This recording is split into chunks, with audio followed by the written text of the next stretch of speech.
Good day, everyone. A warm welcome to all of you tuning in from different parts of the world. We're thrilled to have you. I'm Shashank, your host for today's webinar. First off, a huge thank you for taking the time to join us. We've got a power-packed agenda lined up for the next 20-25 minutes, followed by an interactive Q&A session. If you have any questions along the way, feel free to drop them in the Q&A section at the bottom of your screen. People tuning in from LinkedIn can use the chat section. We'll try and address them towards the end. Now, without further ado, it's my pleasure to introduce today's speaker. First up, we have Tom. He's been within Title for the last 5 years, a global leader in customer success who brings in vast expertise in optimizing sales and service solutions. Tom has worked with a wide range of industries, from food and packaging to pumps, machining and processing. You name it, he's worked with them all. And today he's here to share how these industries are leveraging proactive workflows across sales and aftermarket using data science and AI. Joining him, we have Colin Palmer, another veteran at Entitle, who plays a pivotal role in our sales team. Having worked closely with Tom and our customer success team, Colin now focuses on identifying opportunities to enhance business workflows and revenue growth for both new and existing customers. I'm sure you guys are as excited as I am. So over to you guys.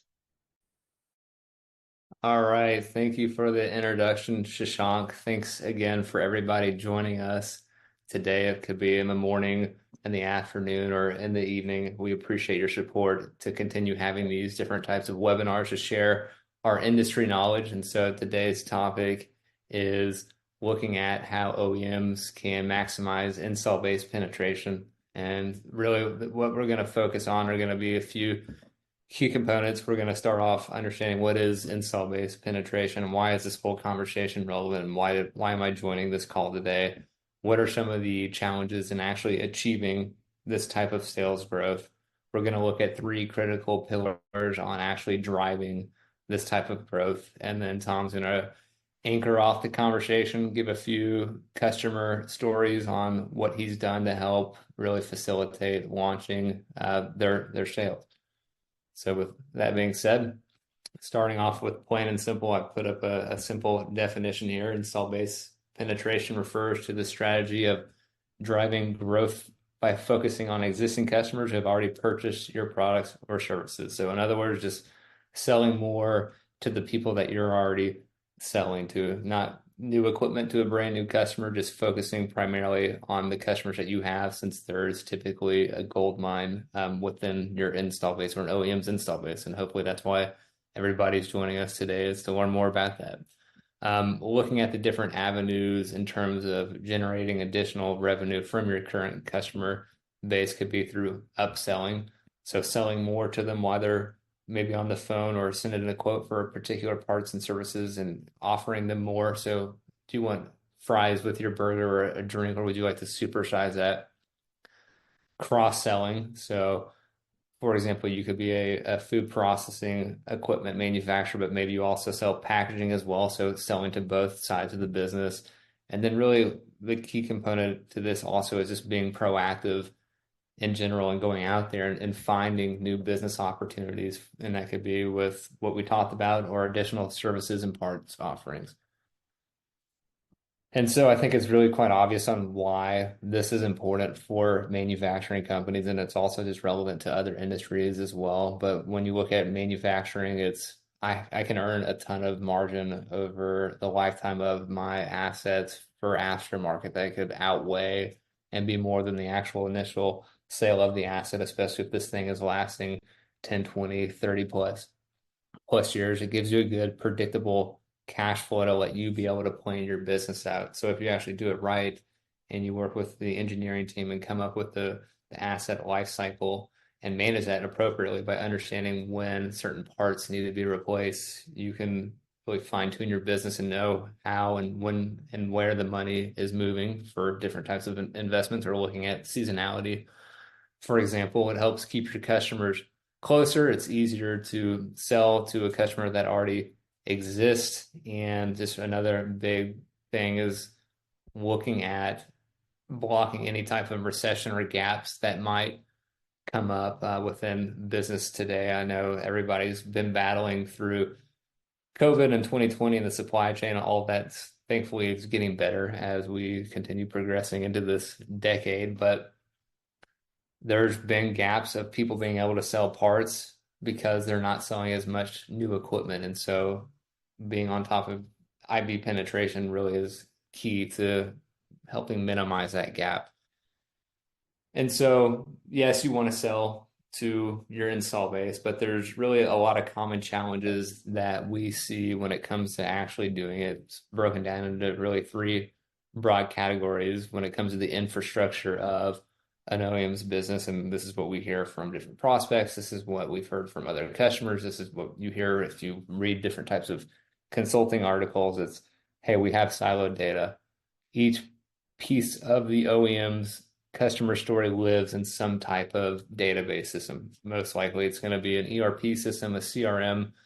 It could be a legacy version of these, or there could be multiple versions just due to the organic nature of acquiring other companies and just growing. And most people are working off of a spreadsheet. And in order to consolidate that type of data, reps are having to reach out to several different people and navigate several different types of systems to be able to pull a customer story together.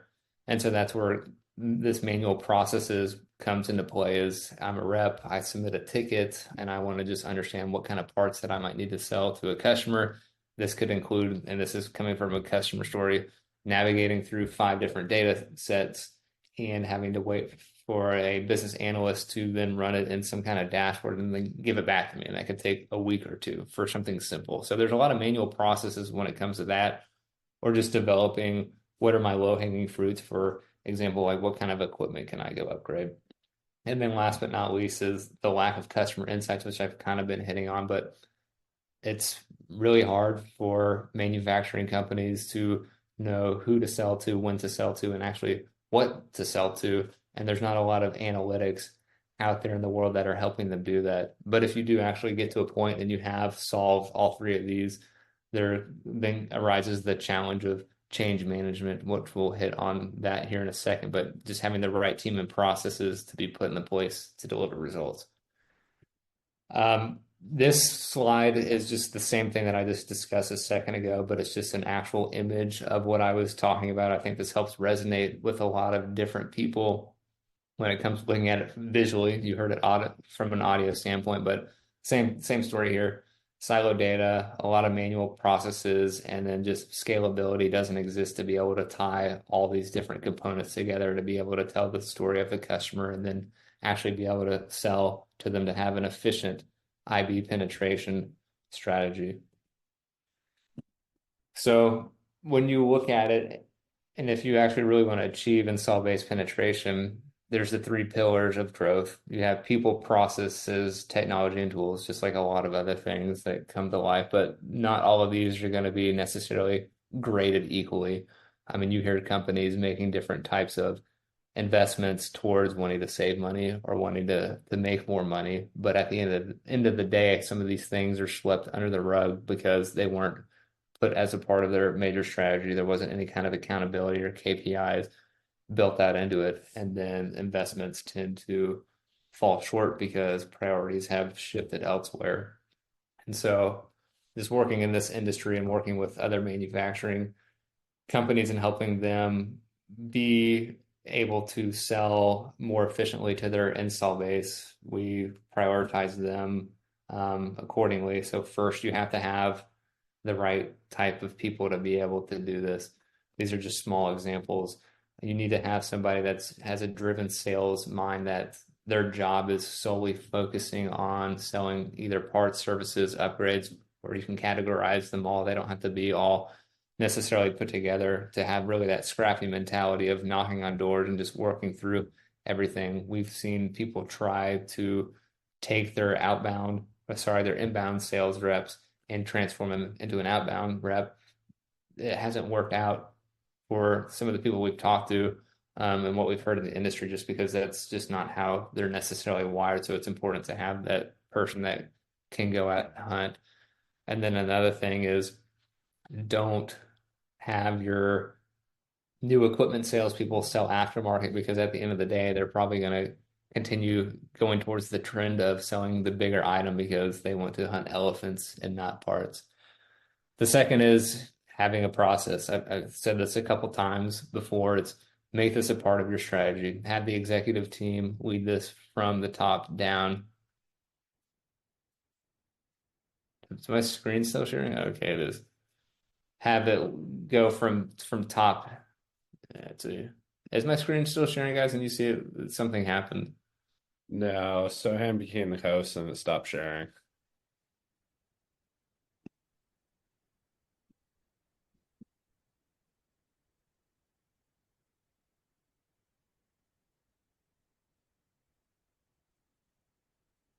Let's see. Can you see it now? Yep. Cool. Second being process, make this a part of your strategy. Define clear goals and objectives. Have the different KPIs, and then second, figure out how you're actually going to go out and sell it. And then finally is technology, leverage any kind of install-based data that you can actually do it to go out and um, have that customer story and sell to customers and use other different types of tools and enablements to be able to proactively reach out to them. We've seen different variations of this. The thing that wins at the most of the at the end of the day is doing it through different types of spreadsheets. But we have people that have used different types of automation, or they're on a venture of building out different types of dashboards to try and get visual on it on their install base. But you need to figure out how to create automation and with this. How we help with the technology piece of it, I'm going to add it in a plugin on how Entitled does it is I shared that previous image of the map and the different data sources. We work with any kind of data source that tells the story of a customer. It's typically found within these systems. We work with legacy systems. I believe we worked with a customer that had 27 different types of data systems. So anything that has asset or parts or services information, we consume that type of data. And the first step is running it through a data quality engine. So we make all these different sources and merge it into one. So that way a sales rep, for example, or an OEM can type in a customer name and see cleansed information that's unified and dedupe. There's not 10 variations of one account, for example.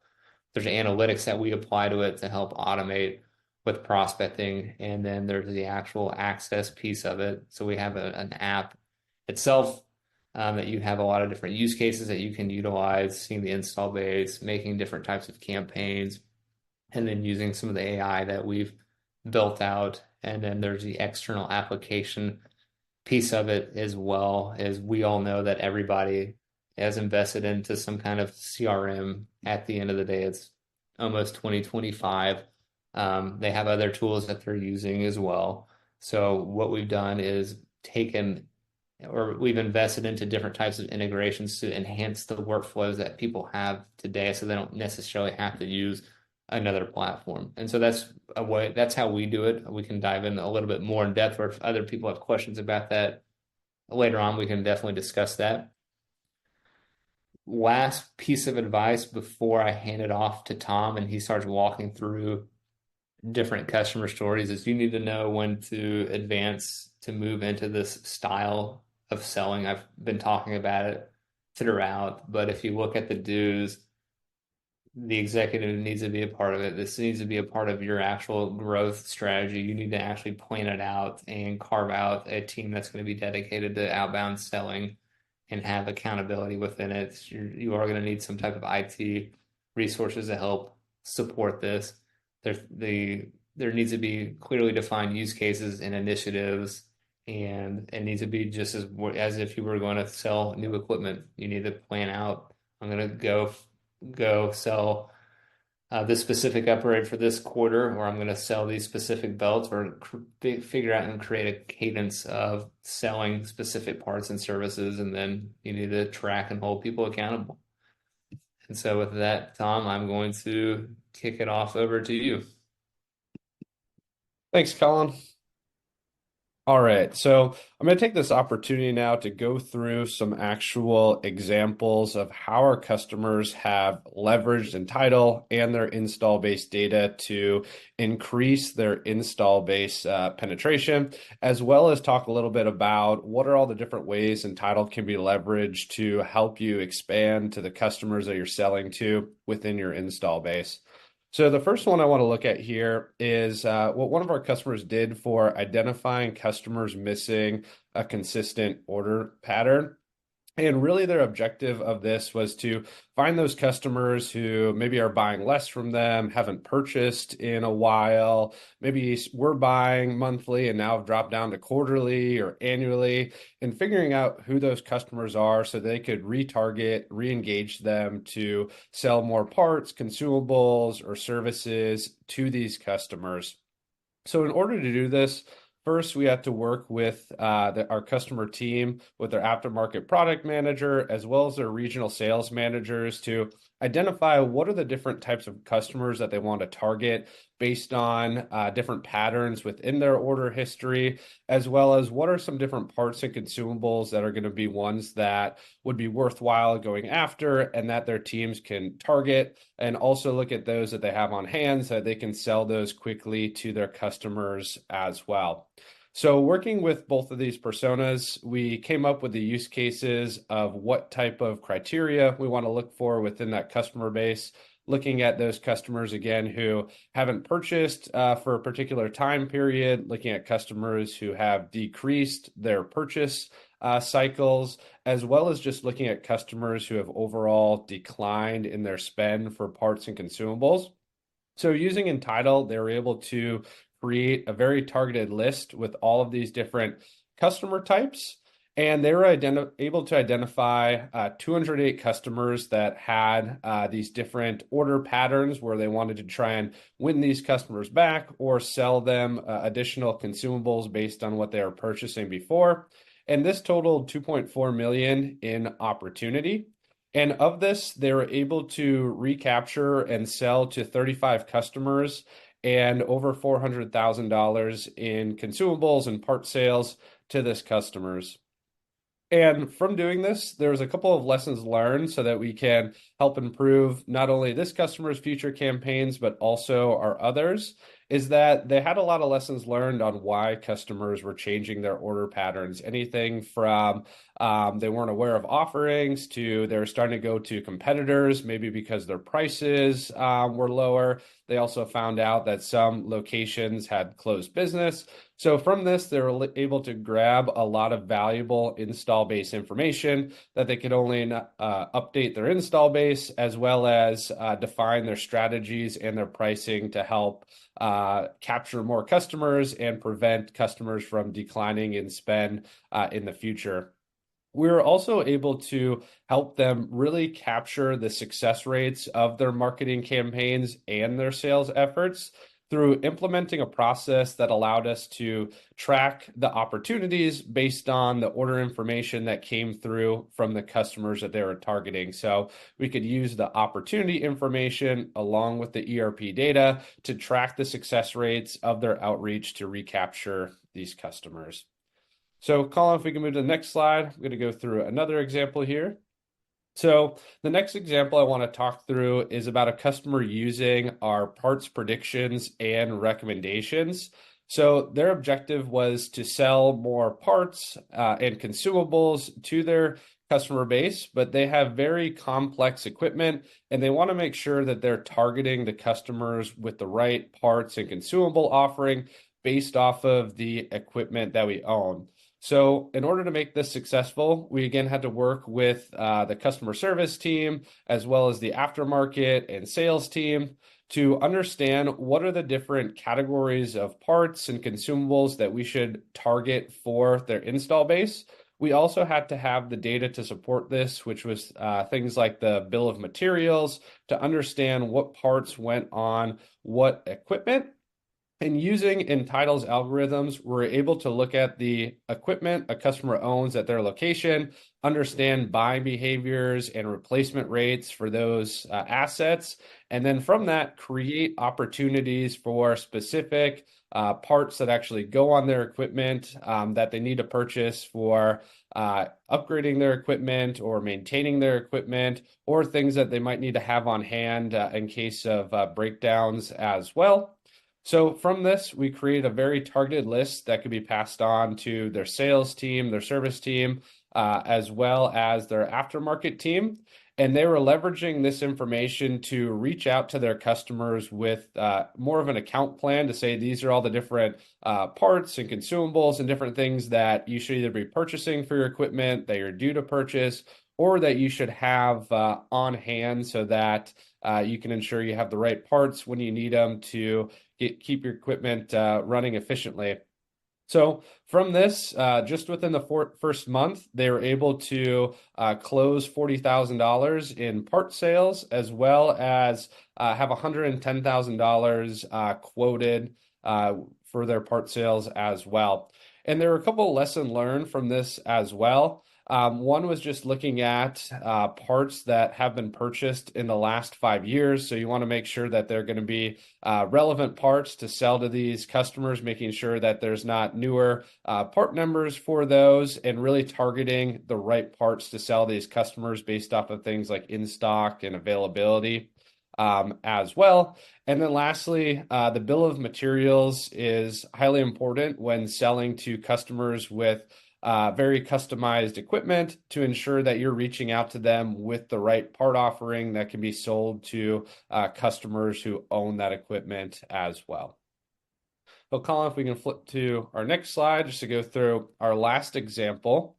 So the last example is around service event follow-ups. And this was a really big opportunity that our customer had uncovered and didn't have the processes or tools in place to be able to effectively follow up on service events. And when a technician would go on site during those, they'd write a report that would say different opportunities for more services that need to be performed on the equipment, recommendations for parts to be replaced, opportunities for additional trainings, and things of that nature. And their sales teams and service teams weren't taking advantage of these highly qualified leads to reach back out to these customers to try and sell more parts and services to their customer base. So what we did was utilize and ingest all of their service reports that were coming in to intelligently and efficiently pull out all of the opportunity data that is captured within each one of these reports. And working with the service team as well as the sales team, we're then able to use these to create opportunities inside of Entitle and assign them out to the inside sales team that could then reach out to these customers to quickly follow up after a service technician visit, to share with them the different parts that they need to have on hand or need to replace, different services that the service technician was recommending.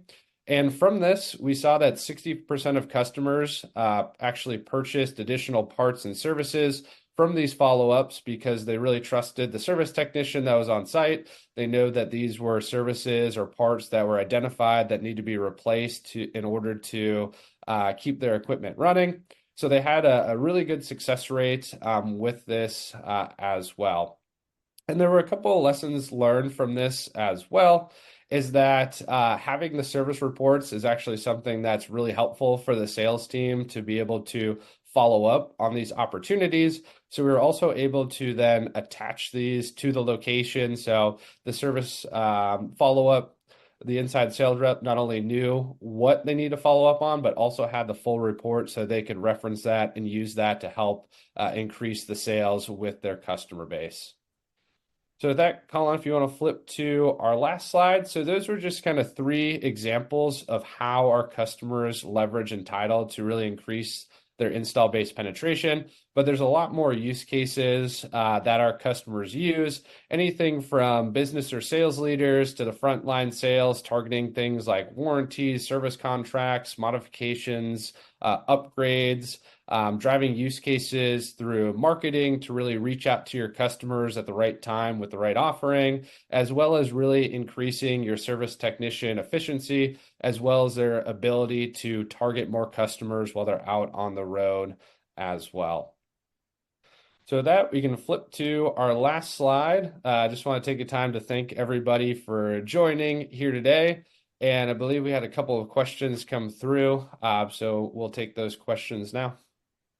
Perfect. Thanks, Tom. I think it looks like we've covered some good ground today. I do see couple of questions coming in.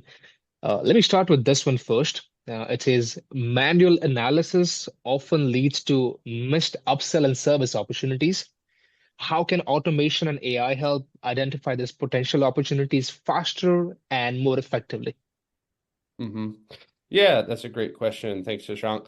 So I think there's a couple different ways that really AI can help automate the opportunities that are being generated. Right now, it's a very manual process for a sales rep or a service technician or anybody to really dig through all of the data, customer by customer, to figure out, like the example I gave, customers who maybe are buying less, customers who are due to purchase parts, customers who should do additional services. It becomes very difficult for individuals to do that at scale. So what the algorithms that Entitle has built allow you to do is look at that scalably across your install base, where you can use our tailor-built algorithms to really understand where the opportunity is and who are the right customers to reach out to at the right time. So it saves your sales teams from having to go through these one by one and have these directly fed to them where they know what customer they should be reaching out to when and with what offering. Wow, okay. It looks like we have some good ammunition with us. The next question we have is, what are some of the most popular use cases where your customers have found success with install base penetration?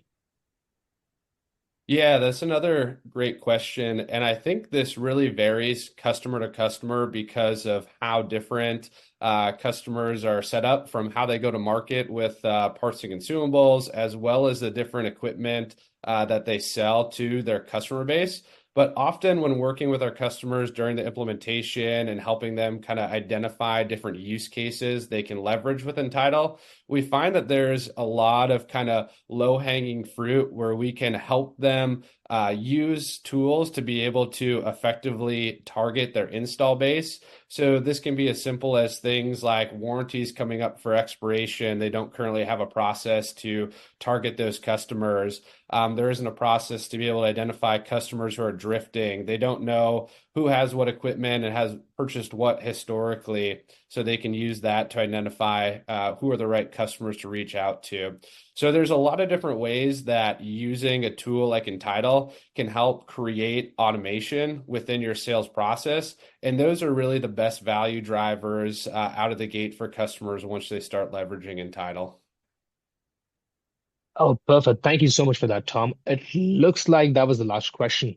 Um, that was the last question that we had. So thank you all for tuning in. Before we sign off, if you want to continue this conversation or learn more about how we can help you, feel free to reach out. You can also scan the QR code that you see on the screen. And of course, don't forget to share your feedback. Thank you all and have a fantastic day ahead. Thank you, Thanks, everybody. everybody.